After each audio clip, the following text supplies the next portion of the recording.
call to the honourable member for Bean and Opposition Whip.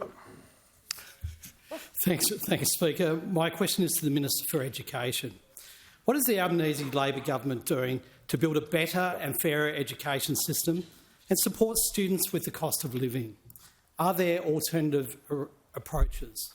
I should correct myself as the government whip and give the call to the Minister for Education. Well, thanks very much, Mr Speaker. And can I thank my friend, the cracking government whip, for his question? See what I did there? Last week, the ACT became the 4th jurisdiction to sign on to the Better and Fairer Schools Agreement. That follows Western Australia, Tasmania and the Northern Territory. That means more funding for public schools, $256 million more for ACT public schools over the next 10 years. That extra funding will start to roll out from July in just over a month's time. But as I've said before, Mr Speaker, this is not a blank cheque. That money will be tied to real and practical reforms to help children who fall behind when they're little to catch up and to keep up, help more young people finish school. And this week, the Senate will debate legislation that we have to pass to make this happen. Today, the Senate is also debating legislation to create, for the first time, paid prac.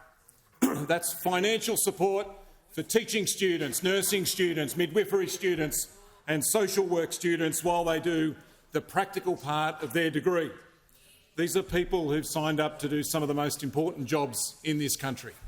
People who teach our children, who look after us when we're sick or when we're old, look after women in domestic violence, refugees. And that same legislation will wipe $3 billion of student debt for more than 3 million Australians. It'll mean for someone with an average student debt today of about 27 grand that their debt will be cut when that legislation passes by about $1,200. And that's just the first step. If we win the next election, we'll wipe a further 20% off all student debts. Combined, these two reforms will mean that for someone with that average student debt of about 27 grand, we will wipe $7,000 from their debt. And that's real help for a lot of young Australians, just out of uni, just out of TAFE, just out of home, just getting started. And what does the Liberal Party think of all of this? Well, they say that it's a terrible thing to do. They attack a 15% pay rise for childcare workers. They attack extra money for public schools. They attack making TAFE free. They attack making university degrees cheaper. I've heard more no's and more dribble from the Liberal Party in the last week than I have from my 3-year-old, and less sense.